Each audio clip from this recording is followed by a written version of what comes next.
السلام علیکم ورحمۃ اللہ وبرکاتہ۔ معزز سامعین کرام، اللہ رب العزت کا بہت ہی بڑا فضل کرم احسان ہوا کہ اللہ رب العزت نے ہم سبوں کو جمعے کی نماز ادا کرنے کے واسطے اپنے پاک گھر میں جمع ہونے کی توفیق نصیب فرمائے۔ دعا کریں کہ اللہ رب العزت ہماری جمع ہونے کو قبول فرمائے۔ حدیث پاک کے اندر آتا ہے کہ روئے زمین کے اوپر سب سے بہترین جو جگہ ہے وہ جگہ مسجدیں ہیں۔ جہاں پر مساجد ہے، زمین کے جس خطے پر مسجدیں بنی ہوئی ہیں، وہ جگہ زمین کے دوسرے حصے سے بہت بہترین جگہ ہے۔ اور فرمایا سب سے بری جگہ، خراب جگہ بازار ہے، کیونکہ بازار کے اندر گناہوں کا ماحول زیادہ رہتا ہے، نیکیوں کا ماحول کم رہتا ہے۔ گناہوں کا بازار گرم رہتا ہے، چاروں طرف گناہ ہی گناہ ہے بازاروں کے اندر، اس لیے وہ خراب جگہ ہوا۔ مسجد میں سکون ہے، نیکی کا ماحول ہے، اللہ تبارک تعالیٰ کو راضی خوش کرنے والا عمل ہے، تو مسجد بہترین جگہ ہے۔ اللہ نے محض اپنے فضل و کرم سے، اپنی مہربانی سے اللہ نے ہمیں بہترین جگہ پر لا کر بٹھایا ہے۔ لوگوں کا کچھ خیال بنتا ہے، کچھ ذہنیت بنی ہوئی ہے، ایک انداز سوچ رکھے ہیں کہ آدمی اپنا سکون کے واسطے، دل بہلانے کے واسطے، خوشی حاصل کرنے کے واسطے وہ ایک پلاننگ کرتا ہے، ایک آئیڈیا کرتا ہے کہ فلاں جگہ پر گھوم کر آئیں گے، وہاں بہترین پارک ہے، سکون ہے، دل بہلانے والی چیزیں ہیں، تو آدمی پیسے خرچ کر کے، ہزاروں کا روپے خرچ کر کے، اپنا وقت کو ضائع کر کے آدمی گھومنے اور پھرنے جاتا ہے۔ لاکھوں روپے خرچ کر کے آدمی اپنا ایک گھر بنایا ہے، جہاں تک اس نے کوشش کی اپنی طاقت کے بل بوتے پر، اپنی محنت کے بل بوتے پر، اپنے آئیڈیا کے مطابق اپنا ایک بہترین گھر بنایا، سکون کے واسطے گھر بنایا، زندگی گزارنے کے واسطے گھر بنایا، تو اپنے اس گھر کے اندر آدمی کو سکون نہیں ملتا، اس کو سکون حاصل نہیں ہوتا۔ وہ سکون حاصل کرنے کے واسطے، دل بہلانے کے واسطے وہ کہیں دور دراز کا سفر کرتا ہے، اور وہاں کھلے میدان میں، کھلے ہواؤں کے اندر، گناہوں کے ماحول میں، عیاشی کے اڈے میں اپنا موڈ فریش کرنا چاہتا ہے، دل بہلانا چاہتا ہے۔ یہ ایمان والوں کا، مسلمانوں کا یہ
نماز کے ذریعے سے گھر کے اندر سکون کا ماحول پیدا ہوتا ہے، نماز کے ذریعے سے گھر کے اندر برکتوں کا ماحول پیدا ہوتا ہے، نماز کے ذریعے سے گھر کے اندر رحمت الہی داخل ہوتی ہے۔ تو اگر تم اپنے گھر کے اندر ایک نورانی اور ایمانی ماحول بناؤ گے تو تمہارا گھر چاہے کچا ہو، چاہے پکا ہو، چاہے کتنی خراب گھر ہو، چاہے کتنی بہترین عالیشان تمہارے بیٹے ہو جائے، تم اگر نورانی ماحول بنائے ہو، سکون والا ماحول بنائے ہو، ذکر اذکار والا ماحول گھر کے اندر بنائے ہو، تو تم اپنے گھر کے اندر تجھے سکون ملے گا۔ گھر کی دیوار سے، دیوار کی ایئر کنڈیشن عمارتوں سے، گھر کے اندر جو تم نے ڈیزائن بنائے ہیں ان ڈیزائنوں سے سکون نہیں ملتا، سکون ملتا ہے گھر کے اندر اللہ تبارک تعالیٰ کی مہربانی سے، اللہ کی رحمت سے، نورانی ماحول سے، ایمانی ماحول سے۔ یہ ایمانی ماحول کب گھر کے اندر پیدا ہوتا ہے؟ اللہ کے نبی نے فرمایا تو اپنے گھر کے واسطے کچھ نمازوں کو چھوڑو، یعنی گھروں کے اندر نفل نمازوں کو پڑھنا، سنتوں کو پڑھنا، اشراق اور چاشتہ کو پڑھنا، رات کی تاریکی میں اٹھ کر تہجد کو پڑھنا، یہ تمہارے گھر کے اندر سکون پیدا کرتا ہے۔ تو اپنے گھر کی کچی اینٹ میں، ٹوٹے پھوٹے مکان میں تمہیں سکون ملے گا جب تم گھر کے اندر ایمانی اور روحانی ماحول بناؤ گے۔ تو میرے دوستو بزرگوں، اس سے یہ پتہ چل رہا ہے کہ دور دراز جا کر سکون حاصل کرنے کی ضرورت نہیں، سکون اپنے گھر کے اندر حاصل کرنا ہے، وہ ایمانی اور روحانی ماحول کے ذریعے سے۔ قرآن مقدس کے اندر اللہ تبارک تعالیٰ نے فرمایا کہ میں نے تم کو زندگی اور حیات دی، موت اور حیات دی، زندگی بھی عطا کی اور موت بھی عطا کی، اس لیے کہ میں یہ دیکھوں کہ تم میں سے کون کیسا عمل کرتا ہے۔ ہمارا اعمال اللہ تبارک تعالیٰ دیکھنا چاہتا ہے کہ ہم پیدا ہونے کے بعد، دنیا میں آنے کے بعد ہمارا عمل کیسا ہو رہا ہے، ہم کون سے اعمال کر رہے ہیں، کتنی نیکی کما رہے ہیں، کتنے گناہ کما رہے ہیں۔ اللہ تبارک تعالیٰ ہمارے اعمال کو دیکھنے کے واسطے ہمیں زندگی عطا کی ہے اور پھر موت بھی عطا کی ہے۔ اس لیے ایمان والا آزاد نہیں ہے، ایمان والا آزاد نہیں، ایمان والا منمانی نہیں کر سکتا، ایمان والا اپنے دل میں جو آیا وہ نہیں کر سکتا۔ ہم اللہ کے تابع ہیں، اس لیے کہ اللہ تبارک تعالیٰ ہماری زندگی کو دیکھ رہا ہے، یہ ہمارا ایمان اور یقین ہے۔ ہم صبح سے شام تک کیا کر رہے ہیں، پھر شام سے صبح تک کیا کر رہے ہیں، یہ پوری زندگی کی حساب اللہ تبارک تعالیٰ کے یہاں کھڑے ہو کر ہمیں حساب پیش کرنا ہوگا۔ اس لیے منمانی نہیں چلتی، ہمیں رب چاہیے زندگی گزارنا ہوگا۔ اس لیے کہ اللہ تبارک تعالیٰ نے زندگی عطا اس لیے ہی کی ہے کہ ہمارے اعمال کو دیکھنا چاہتا ہے، پرکھنا چاہتا ہے، ٹٹولنا چاہتا ہے، ہم اعمال کیسے کرتے ہیں۔ صحابہ کرام اپنی پوری زندگی اللہ کو راضی خوش کرنے کے واسطے زندگی کے اوقات کو لگا دیے۔ میرا رب کیسے مجھ سے راضی ہو جائے، میرا پروردگار کس طرح مجھ سے راضی ہو جائے، رب کو راضی کرنے کے واسطے صحابہ کرام اپنی زندگی کو گزارتے تھے۔ صحابہ کرام کی زندگی کے حالات کا مطالعہ کرتے ہیں تو ایسا لگتا ہے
احزاب کی جو لڑائی ہوئی، اس احد کے میدان میں میں نے دشمنوں کا مقابلہ کیا اور تجھے راضی خوش کرنے کے واسطے میں جو لڑائی کے میدان میں کود پڑا، لڑتے لڑتے میرے ناک کر گئے، میرے کان کر گئے، میرے جسم کے اعضاء ٹکڑے ٹکڑے ہو گئے، میرا جسم زخموں سے چھلنی ہو گیا۔ یا اللہ، یہ تمام اعمال میں نے صرف تجھے راضی اور خوش کرنے کے واسطے کیا ہے، تیری خوشنودی کو حاصل کرنے کے واسطے کیا ہے۔ حشر کے میدان میں تم مجھ سے راضی ہو جائے، اس لیے میں نے اس عمل کو کیا ہے۔ الہ العالمین، اس حشر کے میدان میں ان تمام لوگوں کے بیچ میں تو یہ کہہ دے، عبداللہ صدقتا، عبداللہ تو نے سچ کہا ہے، تیری اس کام کے اندر، تیرے اس عمل کے اندر صداقت ہے، واقعی تو نے اتنا بڑا اونچا کام سچائی کے ساتھ مجھے راضی اور خوش کرنے کے واسطے کیا ہے۔ یا اللہ، میں تجھے راضی خوش کرنے کے واسطے کیا ہوں، اس کی گواہی تو خود دے دے حشر کے میدان میں کہ عبداللہ تو نے سچ کہا، واقعی تو نے سچ کہا، واقعی تو نے اتنا بڑا اونچا عمل، اتنی بڑی لڑائی کے میدان میں اتنی بڑی بہادری تو نے جو دکھائی ہے، اتنی بڑی دلیری تو نے جو دکھائی ہے، اتنا بڑا مقابلہ تو نے جو کیا ہے، صرف مجھے راضی اور خوش کرنے کے واسطے کیا ہے۔ عبداللہ، میں تجھ سے راضی اور خوش ہو گیا۔ تو صحابہ کرام کی زندگی کے حالات سے ہمیں یہ سبق ملتا ہے کہ اللہ تبارک تعالیٰ نے فرمایا، میں نے تمہیں زندگی اس لیے دی ہے، میں نے تمہیں موت اس لیے دیا ہے تاکہ تم زندگی اور موت کے بیچ تمہارا جو وقت ہے، اس وقت میں تم کون سا عمل کرتے ہو، تمہارے اس عمل کو دیکھنے کے واسطے میں نے تمہیں زندگی اور موت دی ہے۔ تو صحابہ کرام کے دل میں کیا شوق تھا، کیا جذبہ تھا، صحابہ کیا چاہتے تھے کہ زندگی میں تمام مصیبتوں کو میں برداشت کر لوں، زندگی میں تمام حالات کو برداشت کر لوں۔ ہر چیز برداشت کرنا آسان ہے، ہر مشکل سے اوپر سے گزر جانا آسان ہے، ہر حالات کا مقابلہ کرنا آسان ہے، لیکن میرا رب ناراض ہو جائے یہ بہت مشکل کام ہے۔ تو صحابہ رب کو راضی خوش کرنے کے واسطے اعمال کرتے تھے، ان کی زندگی کے حالات سے، ان کے کارناموں سے امت مسلمہ کو یہ سبق ملتی ہے کہ واقعی ہم تمام ایمان والوں کو بھی ضروری ہے کہ ہم بھی اپنے آپ کو اسی انداز پر ڈالنے کی کوشش کریں۔ اگر ہم اپنی کوشش کریں گے اسی انداز پر ڈالنے کی، تو اللہ نے ہمیں زندگی کے جو حالات دیے ہیں، زندگی کے جو ہمارے پر مراحل ہیں،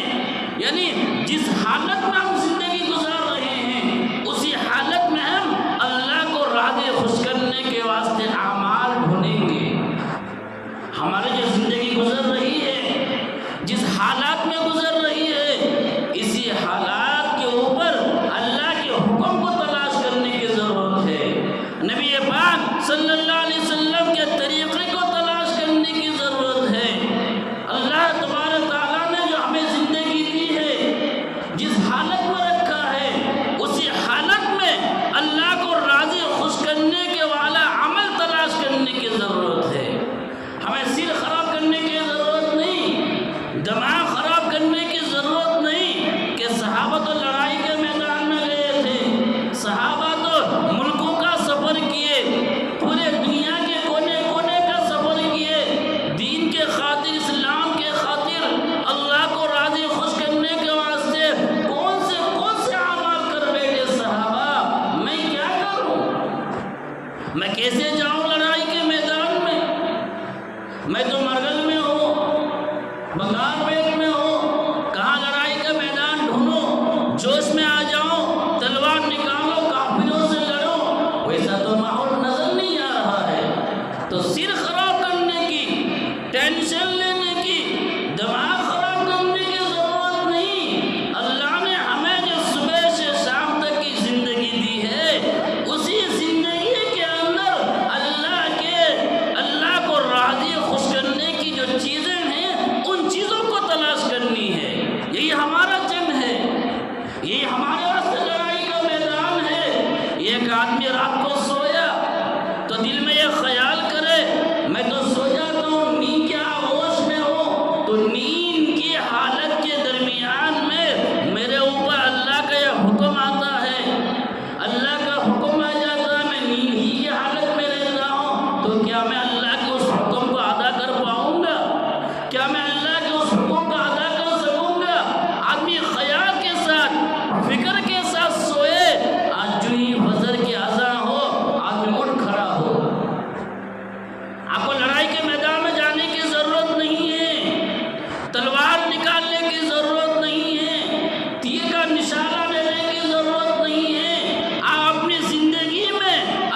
خوش کرنے والا کام آپ نے کیا،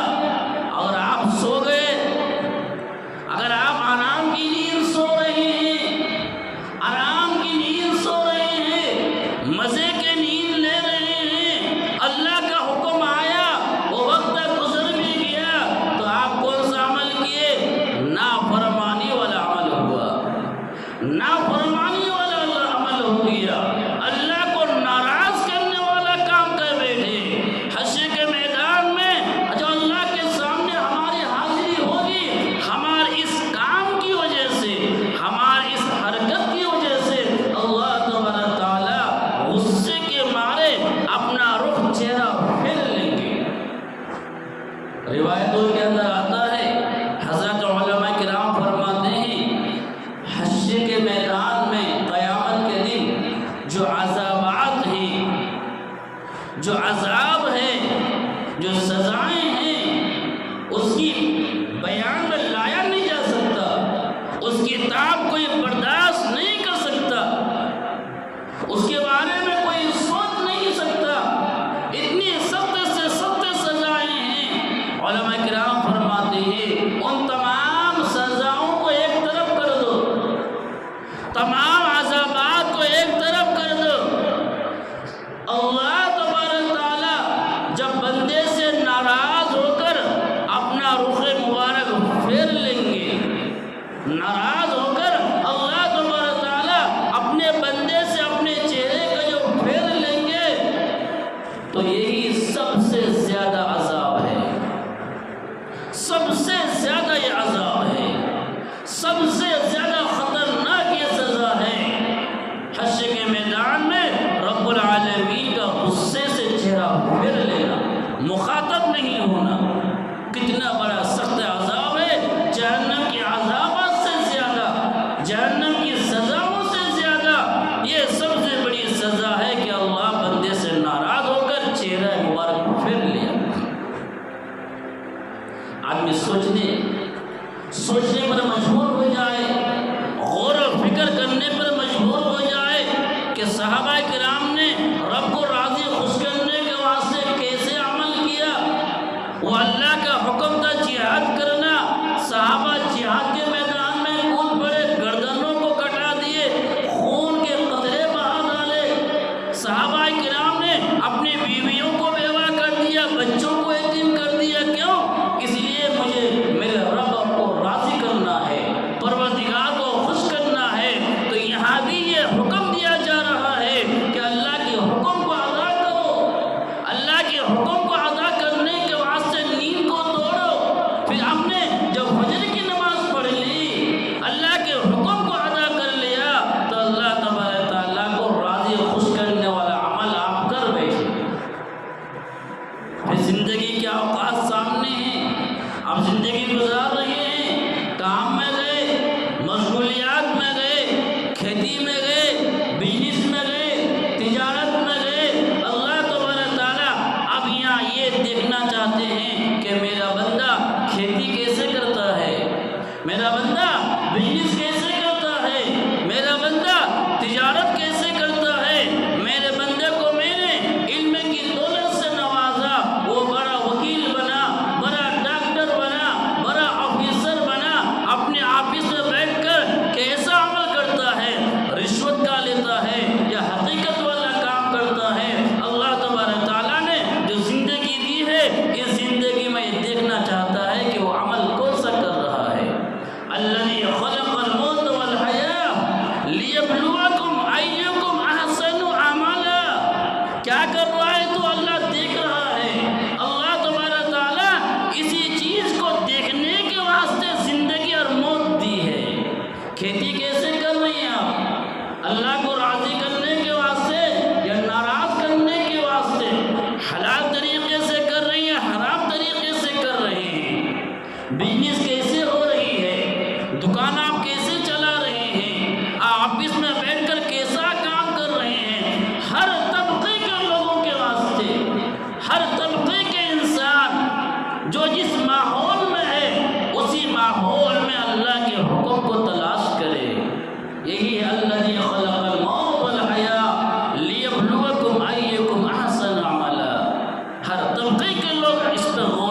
ویسا نہیں، آپ اپنی زندگی